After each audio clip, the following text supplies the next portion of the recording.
को अयोध्या में राम मंदिर का उद्घाटन होने वाला है, जिसके उपलक्ष्य में सभी लोगों के घर पर पीले चावल भिजवाए गए हैं।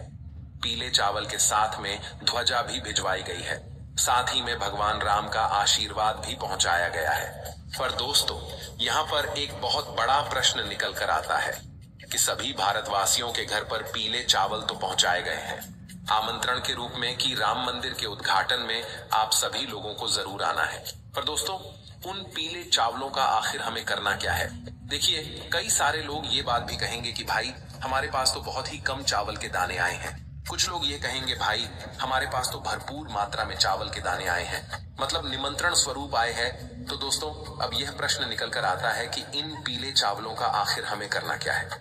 दोस्तों, ये बात आप सभी लोग भी जानते हो कि पंडित जी भी कितने सारे उपाय बताते हैं जो कि अक्षत से जुड़े हुए होते हैं, अर्थात चावल से जुड़े हुए होते हैं। और चावल भगवान शिव पर जब चढ़ते हैं तो उसका एक अलग ही महत्व होता है। अब यहाँ पर तो बात राम मंदिर अयोध्या की आ रही है, वो भी पीले चावल की, इसलिए उनका महत्व और ज्यादा बढ़ जाता है। अगर दोस्तों यही चावल आप लोगों के घर पर आए हुए हैं तो इन चावलों का हमें क्या करना है? क्या एक जगह रख देना है? क्या कहीं पर रख देना है? क्या करें हम इनका? तो इसी की जानकारी हम आपको इस वीडियो में बताने वाले हैं। और आप लोग भी गलती मत करना, ये चावल बहुत ही ज्यादा कीमती है। अगर आपके पास ये चावल है तो आप ये समझना कि पूरी दुनिया की ताकत आपके पास है, सोना चांदी आपके पास है, क्योंकि इन पीले चावलों में इतनी ताकत है क्योंकि वो चावल अयोध्या से आए हुए हैं। और जिन लोगों को अभी तक ये पीले चावल नहीं मिले हुए हैं तो उनको क्या करना है वो भी हम आपको बताते हैं। देखिए, सबसे पहली चीज, अगर आप लोगों के घर पर भी पीले चावल पहुंच गए हैं जो कि अयोध्या राम मंदिर के उद्घाटन के हैं, तो आप ये समझिए कि आप बहुत किस्मत वाले हैं। भगवान राम स्वयं आपके घर पर आए हुए हैं। ये बात आप सभी लोग जानते हो कि 22 जनवरी को जो हमें आमंत्रण के लिए पीले चावल दिए गए हैं, और हम उस आमंत्रण के अवसर पर जो है सीधा राम मंदिर अयोध्या नहीं जा सकते, क्योंकि 22 जनवरी को इतनी ज्यादा संख्या में लोग अगर जाएंगे तो वहां पर व्यवस्थाएं पूरी बिगड़ जाएंगी। आप सभी लोग जानते हो कि करोड़ों लोग वहां पर जा सकते हैं, पर हमारे देश के प्रधानमंत्री जी ने वहां पर जाने से अभी फिलहाल मना किया हुआ है। तो उस जगह पर हम क्या करें? कई सारे लोगों ने इस बात को सुनकर ही अपने जाने के प्लान को कैंसिल किया है। तो उस जगह पर हम क्या करें? तो उसी जगह पर हमारे काम आते हैं यह पीले चावल। अब यह पीले चावल ही तो यहाँ पर बहुत बड़ा चमत्कार करते हैं। दोस्तों, 22 जनवरी को राम मंदिर में भगवान राम विराजित होंगे, उनकी प्राण प्रतिष्ठा होगी, सभी लोग खुशियां मनाएंगे।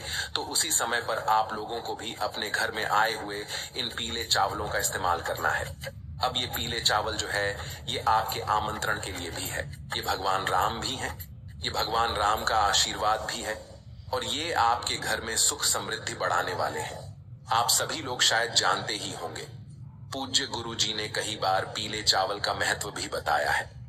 अक्षत का मतलब ही यही होता है कि वो कभी खत्म नहीं होता, कभी क्षय नहीं होता, वो हमेशा हमेशा बना रहता है। उसी तरीके से यह पीले चावल है।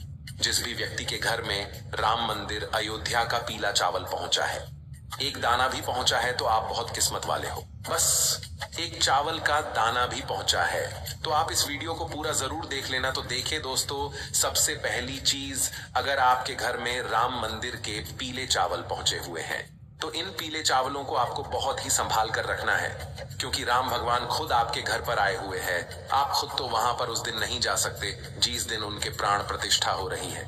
तो राम मंदिर से राम भगवान ने अपना एक स्वरूप आपके लिए भेजा हुआ, वो किसी भी रूप में आ सकते हैं। तो पीले चावल के रूप में आप उन्हें समझ सकते हैं। पहला कारण तो ये हो गया। उसके बाद में दूसरा जो कारण है वो है कि इन चावलों में राम भगवान का आशीर्वाद है। अब इस आशीर्वाद को आप कैसे ले सकते हो? आशीर्वाद तो आपके पास पहुंच के आया है, बस आपको इस आशीर्वाद को सही जगह पर पहुंचाने की जरूरत है। तो देखिए, आपके पास जितने भी चावल के दाने आए हुए हैं, आप अपने घर में अलग अलग स्थानों पर एक चावल का दाना रख दो। ये चावल का दाना आशीर्वाद स्वरूप है राम भगवान का। अब देखिए, आपको क्या करना है। जैसे आपके घर की तिजोरी है जहां पर आप धन रखते हो, पैसा रखते हैं, और आप चाहते हो कि वो जगह कभी भी खाली ना हो। अक्षय का मतलब ही यही होता है। अक्षत को आप जहां पर भी रख देते हो वो कभी उस जगह को खाली होने ही नहीं देता। और जब राम भगवान के आशीर्वाद के चावल हो, राम भगवान के आमंत्रण के चावल हो, फिर इससे अच्छी बात और क्या हो सकती है। तो आप एक चावल का दाना या ज्यादा मात्रा में हो तो जितने चाहो आप उतने रख सकते हो, पर हम आपको कम से कम बता रहे हैं क्योंकि कई सारे लोगों को कम से कम दाने यहाँ पर मिले हुए हैं।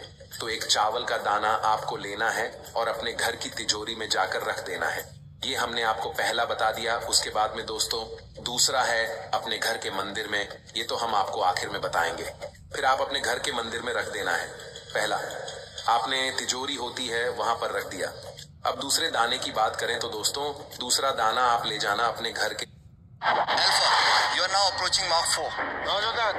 Moving forward. Godspeed Alpha है वहां पर रख दिया।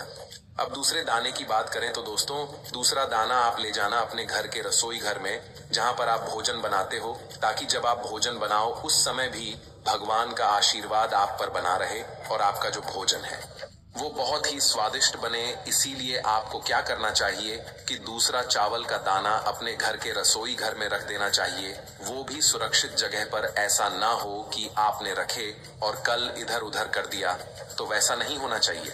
भगवान राम का नाम लेकर रखे रहने देना है, वो हमेशा आपके ऊपर आशीर्वाद प्रदान करता रहेगा। भगवान राम का आशीर्वाद सदैव आपके ऊपर यहाँ पर बना रहेगा। उसके बाद में दोस्तों अब आप लोगों को वहां पर रखना है जहां पर खाने पीने का सामान रखा जाता है, गेहूं चावल आदि रखा जाता है। वहां पर भी आप एक चावल का दाना रख सकते हो। उसके बाद में दोस्तों अब आपके पास जितने भी चावल के दाने बचे हुए हैं वो पूरे ले जाकर आप अपने घर के मंदिर में रख दो। मंदिर में ले जाकर बस रख देना है। ये बात हमने आपको अभी की बता दी है, पर उस दिन का क्या, जिस दिन राम भगवान आएंगे अयोध्या राम मंदिर में और उनकी प्राण प्रतिष्ठा होगी, उस दिन हमें क्या करना है? पीले चावल का उस दिन हमें क्या करना है? क्योंकि जरूरी काम तो उसी दिन है, आपको उपाय उसी दिन करना है। ये जो पीले चावल आप लोगों के लिए आए हुए हैं, क्योंकि आप लोग तो जा नहीं पाए हो ना, मतलब नहीं जा पाओगे क्योंकि बहुत ज्यादा भीड़ होगी और कई सारे करोड़ों लोग नहीं जा पाएंगे, तो उनके लिए ये पीले चावल काम आएंगे। आपको करना क्या है? देखो, जब भी भगवान राम की प्राण प्रतिष्ठा हो तो उस समय आपको अपने घर में भी इन चावलों को अपने पूजन वाले स्थान पर रख लेना है। पूजन वाले स्थान पर रखने के बाद क्या करना है? आप जैसे भगवान की पूजा करते हो, जैसे आपको राम मंदिर की प्राण प्रतिष्ठा में दिखाया जाए, आपको भी वैसे वैसे करते जाना है। बस थोड़ी सी तैयारियां पहले से करके रखनी है। अपनी पूजा की थाली तैयार करके रखनी है और मिष्ठान वगैरह भोग लगाने के लिए तैयार करके रखना है। और जो भी आप राम जी के लिए करना चाहे वो कर सकते हैं। ऐसा समझकर पूजन कीजिएगा कि आप खुद राम मंदिर का उद्घाटन कर रहे हो। आप सभी लोग जानते हैं कि राम मंदिर का जो उद्घाटन होगा उसकी पूरी लाइव स्ट्रीमिंग आपको कहीं ना कहीं सोशल मीडिया पर मिल जाएगी। आपको मात्र करना यह है कि जब आप पूजन करने के लिए बैठो तो अपने चावलों को सामने रख लो। हो सके तो आप भगवान राम की माता सीता की और लक्ष्मण जी की एक तस्वीर अपने सामने रखकर पूजन करना। मतलब लाइव स्ट्रीमिंग से सीधा सीधा आप लोगों को दिखाया जाएगा। जैसे जैसे वहां पर पूजन कराते जाए वैसे वैसे आप भी करते जाना। जैसे ही मतलब विशेष रूप से उन चावलों को आप भगवान राम के पास में जरूर रखना, क्योंकि वही विशेष है, वही राम जी है, वही राम जी का आशीर्वाद है, वही सब कुछ है।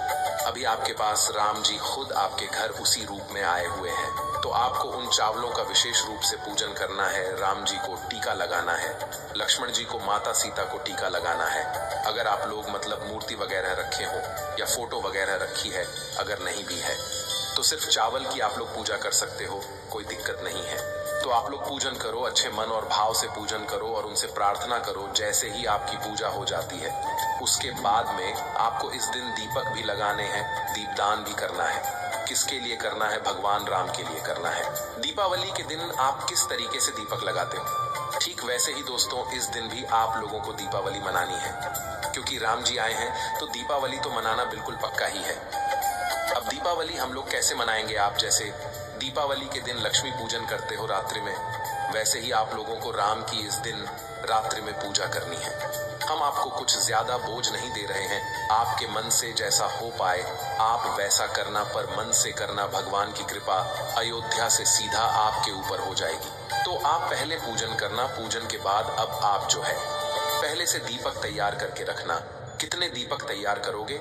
देखो, यहाँ पर कोई ऐसी विशेष बात नहीं है कि आपको इतने ही दीपक तैयार करने हैं। बस भगवान राम के लिए एक दीपक जरूर रखना जो कि गोल बाती का होगा, क्योंकि वो देवता हैं, इसलिए उनके लिए एक गोल बाती का दीपक होगा।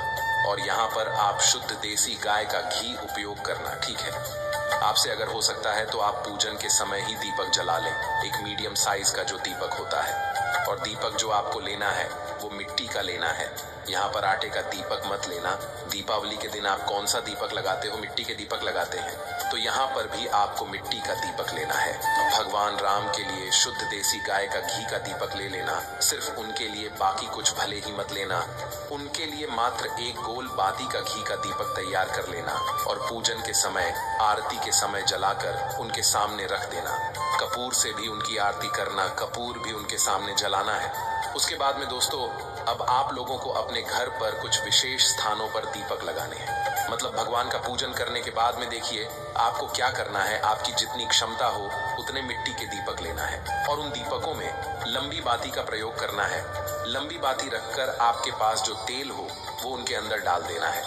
अब देखिए, विशेष रूप से हम कुछ स्थान बता रहे हैं, बाकी आपकी जो मर्जी हो आप उस जगह पर दीपक रख सकते हो। सबसे पहला स्थान है दोस्तों, आप अपने घर के रसोई घर में जाकर पहला दीपक रख दो, क्योंकि आपके पितरों के लिए भी हो जाएगा, आपके रसोई घर के लिए भी हो जाएगा। अगर आप पितरों के लिए अलग से रखना चाहते हो तो दक्षिण की तरफ बाती का मुख करके रखना, क्योंकि दक्षिण की तरफ ही बाती का मुख करके पितरों के लिए रखा जाता है। दूसरे दीपक की बात करें तो वो आप लोग अपने घर में जो तुलसी मैया होगी उनके लिए रख देना। तीसरे दीपक की बात करें तो दोस्तों, ये आपको अपने घर के मुख्य द्वार पर रखना है, जो आपका मेन गेट है वहां पर रखना है। और दोस्तों, चौथा दीपक भी आपको अपने घर के मुख्य द्वार पर ही रखना है, मतलब कि दोनों तरफ आपके दीपक रखे होने चाहिए, एक साइड नहीं, दोनों तरफ रखे होने चाहिए। और पांचवा दीपक आप अपने घर में ही अच्छी सी जगह देखकर रख दीजिएगा, क्योंकि उस दिन कहीं पर भी अंधेरा नहीं होना चाहिए। इस बात का आप लोगों को ध्यान रखना है। बस दोस्तों, यहाँ पर ये आपकी पूजन विधि पूरी हो जाती है। भगवान राम, उनके स्वागत के लिए हम यहाँ पर पूरी तैयारी कर चुके हैं। इसके बाद में दोस्तों, अगर आपको आतिशबाजी करनी होती है तो बिल्कुल आप कर सकते हैं, क्योंकि भगवान राम आए हैं तो वहीं उनके स्वागत के लिए आप लोग जितना ज्यादा खुशी मनाओगे, उनकी भी कृपा आपके ऊपर उतनी ही ज्यादा होगी। अब आपने जिन चावल का पूजन किया है वो चावल हमेशा आप अपने पास सुरक्षित रखना, उन्हें संभाल कर रखना है, क्योंकि वो भगवान का आशीर्वाद है, आपके पास सदैव बना रहेगा अक्षत के रूप में। बस दोस्तों, यही जानकारी हम आपको देना चाहते थे। अब आपके मन में कोई भी प्रश्न है तो आप हमसे कमेंट करके पूछ लेना। आज के लिए बस इतना ही, मिलते हैं अगली वीडियो में, तब तक के लिए नमस्कार।